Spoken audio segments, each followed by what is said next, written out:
It's January, and too many women are waking up to a truth that they have been trying to run away from.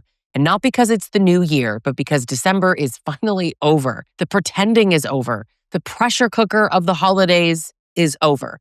You don't have to decorate the house, host the family, clean up every mess, smooth over every fight. You don't have to smile through all of that tension with a man who doesn't even notice everything you're doing. January is the month where women stop pretending the relationship isn't hurting them, right? You just survived another holiday with a man who drains you, like he's been doing every year.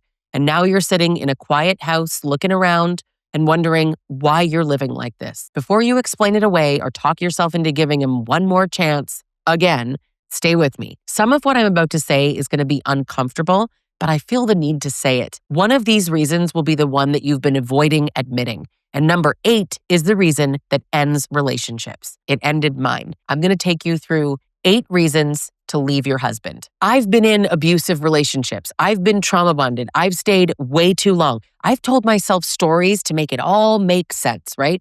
I've carried men who couldn't carry themselves. And now I'm in a healthy relationship with a good man. Yes, good men exist. They're real. They're not unicorns. They don't need to be coached or managed or parented into basic decency. They communicate. They take responsibility. They see you as a partner, not a tool, not a resource. And I want that for you. I'm Lisa Sonni, a toxic and abusive relationship expert, and I help women break trauma bonds and rebuild their confidence after living with men who made them doubt their own reality. Hit subscribe if you want real education and real talk. Let's get into it. And trust me, you'll want to hear every single one of these. Reason number 1, he treats you worse than he treats everyone else. This is one of the clearest signs that a relationship is dying or abusive or both. You watch him turn on the charm for strangers and servers, coworkers, his friends. He's patient with everyone except you. He's thoughtful with everyone except you. He thinks before he speaks with everybody, but never you. That gap between how he treats the world and how he treats you, it tells the whole story. He can control himself. He knows how to be kind. He knows how to listen. He just doesn't think he should have to with you. And here's the part you never want to say out loud, right? And here's the part that women never want to say. If he can remember the fantasy football stats, but he forgets the thing you told him yesterday, that's not a memory issue, my dear. He has no priorities. If he can sit and focus on his hobbies for hours and video game and whatever else, but he can't give you 10 minutes of actual real engagement, that's not a distraction. He's making a choice. Men are going to tell you that they're tired and they're stressed and they're not good at expressing feelings. They manage it with everybody else. Comfort doesn't look like disrespect, right? It can often look like showing up. If you've been holding this truth in your chest and not saying it out loud, this is your sign. Reason number 2, you're lonely with him. Women really underestimate this one because they assume that loneliness means something must be wrong with them, right? But a lot of women are lonely inside their own marriage or inside their own relationship. It's one of the biggest signs that, frankly, you're already emotionally separated. You're in the same house, but you're not in the same relationship. You talk, sure, doesn't really hear you, not really listening. You share your feelings and you get blankness or you get irritation, right? Eye rolls. You try to connect, you get little crumbs. If you ever have the audacity to ask for attention, he's going to act like you're asking for too much or you're being demanding. You sit right beside him, and the truth is, you feel invisible. Women don't get lonely because they're needy. Women get lonely because they're carrying a relationship by themselves. You also start losing the version of yourself that used to laugh and feel understood, who used to feel like you were in a partnership. And now you slowly become silent because every attempt at connection makes you feel even more disconnected. And yeah, I'm going to say the thing that a lot of people avoid saying. Loneliness inside a relationship hurts so much more than loneliness outside of one. I hear from women constantly who say it. It was definitely my experience, right? You think leaving would be lonely, but you're already lonely.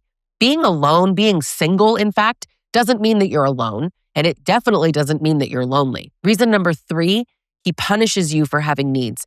This is one of the most exhausting dynamics that we're living through, right? You bring something up, he doesn't talk, he reacts, shuts down, stonewalls, gets sarcastic, rolls his eyes, starts a fight, sits there, plays on his phone, video games. He weaponizes silence. He acts really like put upon, right? You're just a burden. He makes you regret saying anything at all, so you just stop asking, stop speaking up. You're not going to tell him you're uncomfortable or that he's hurting your feelings. You shrink yourself so you don't set him off. And here's the part that a lot of women keep secret, right? He's trained you to silence yourself. He doesn't even have to do it anymore. You'll do it. He knows how uncomfortable he needs you to make it be so that you won't bring anything up again. And he benefits from that. And if you keep the peace, he gets to avoid responsibility, which is really all he wanted. He gets all the comfort, support, all the benefits of the relationship, and you get to carry all of the problems, all the emotional weight. Now, men love to say women are too emotional, but the truth is women are emotional because we're carrying all the relationship. If a man punishes you for needing anything, he's not a partner. He's a boss that you didn't apply for. It's a terrible job.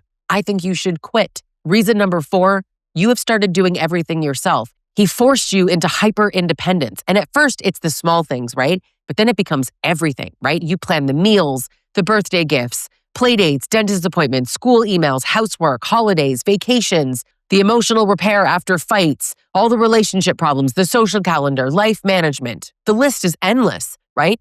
You carry the full mental load while he exists. Maybe he helps when you ask, but he wants applause for bare minimum effort. He acts like he's doing you a favor, right? He wants credit. He wants thank yous. He wants gratitude constantly. A little bit of gratitude is nice in relationships, but abusive men, they weaponize it. He says he tries. He says he didn't know. He'll say that you should have reminded him. Let's be honest. He's not helpless. He's comfortable. If he cared about your well-being, he wouldn't want you drowning in responsibility while he stands there watching. And here's what I want to be very clear with.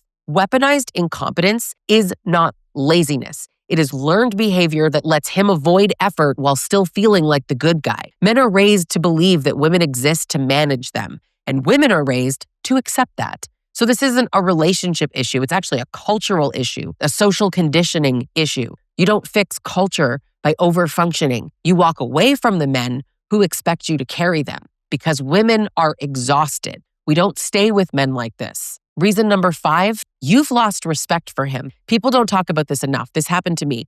Love is not the glue. Respect is. Real respect, not what men think respect is. Once respect is gone, everything else follows, right? You stop believing his promises. You stop taking his word seriously. You just don't even believe that he's going to show up. You don't see him as someone that you can rely on. This is often where there's an emotional shift, right? You're now irritated by everything. You check out. You stop feeling drawn to him. You stop wanting to be close, and then you tell yourself that you're cold or unfair, when the truth is you're having a normal reaction to a man has let you down for way too long. Respect dies slowly, moment by moment, right? He's showing you who he is. And once it's gone, nothing brings it back. Not sex, not dates, not empty promises, apologies, trying. If you don't respect him anymore, the relationship has already ended emotionally. You're just too scared to say it out loud. I remember an argument that I had with my ex, and he was like, "You don't even respect me anymore." And I was about to defend it, being like, "I do, but I didn't." He was absolutely right. Why would I respect him given how he was behaving? He was absolutely right. I didn't respect him anymore. Excuse me for not respecting a king man baby. Reason number 6, his apologies are just words. This one breaks women down because you want to believe him, right? You want to believe him so badly. He hurts you, you confront it, he apologizes, he says he understands, he promises to try or he blames you, he promises to do better maybe, and for a moment maybe you feel relief, but nothing actually changes. He apologizes to restore his comfort. It's not about your emotional safety or whether or not you're happy. He just apologizes to get you to drop the issue. Your issue, not his issue, not because he wants to fix it. He apologizes because if he didn't, maybe you'll leave. And that's the only part he's worried about. Not you, not your pain, not the impact of what he's doing, right? The possibility of you leaving because you are his comfort system. You are who he controls. You are who he gets resources from. This is the benefit. Men benefit from relationships with women. Women stay because, the apology gives you hope. Too much hope. But hope without change, you feel like you're drowning. And here's a sentence that you need to hear. A man who wanted to change would have already changed. If he cared about the impact of his behavior, you wouldn't have to be having the same crazy-making argument for the 5th year in a row. His words mean nothing without action, and you know it. You just don't want to deal with the truth yet. Reason number 7, you've abandoned yourself to keep the relationship alive. And I know this one is really harsh. It's real, though. You've lowered your standards. You have silenced yourself. You don't even ask him for what you need anymore, right? You've just minimized the things that hurt you. You've told yourself you're too sensitive. That's his voice. You've conditioned yourself that way. You've convinced yourself that your expectations are just too high, right? So now you've started tolerating behaviors that you would have never accepted before him. And every time you bend yourself to make the relationship easier for him, you lose a piece of yourself. And women don't lose themselves by accident, right? We literally do it because we're in relationships that kind of demand it. But the hardest thing you're going to hear today is that you're not losing him by leaving. You're not. You're losing the version of yourself that he required you to be, the version of yourself that's breaking down. Leaving becomes an act of self-respect. Staying is self-abandonment. So if you're sitting here thinking, I don't even know who I am anymore, yeah, that's because you've been living as like this reduced version of yourself just to keep the peace. Actually, I teach this in one of my group coaching programs called Rise and Rebuild. On to reason number 8. This is the one that ends relationships. This is the one that makes the most women the most crazy. You're parenting him. Once this dynamic starts, the relationship is done, over. Because no woman wants to sleep with the man that she's mothering. No woman wants to carry the entire responsibility of life while he just coasts along, plays video games, and asks you to make him a list. You're reminding him of everything. You're picking up after him. You're tracking his appointments. You're teaching him the basics of emotional communication. You are his life coach. That's insane. You're not his partner. You're fixing every mess. You're making sure everything stays up, nothing collapses. The truth is you are exhausted because you're doing the work of two people. Women are attracted to self-sufficient men. Caretaking can feel natural. I get it, but women want reciprocity, maturity, support, effort, some accountability. You want to choke on some truth. If you're parenting a grown man, you don't have a marriage. You don't have a relationship. You have a job. It's a job you never signed up for. And the moment that that truth lands, the relationship ends emotionally, even if not actually. Respect dies, desire dies, dead bedroom, hope dies. You can't build a life with a man who expects you to raise him. And here's the truth that January brings, okay? Women don't leave because they stop loving him. Women leave because they stop loving who they become with him. You don't have to keep explaining away your pain. You don't have to keep lowering the bar. It's in hell already. You don't have to keep parenting a grown man who refuses to grow up.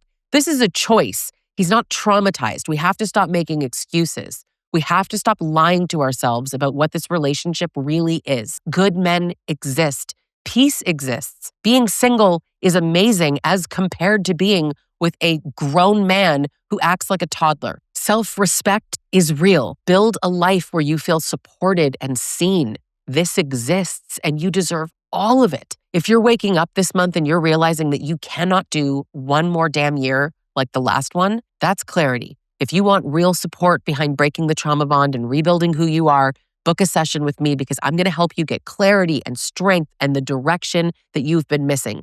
Comment if any of this hit you and subscribe for more truth that you're not going to hear anywhere else.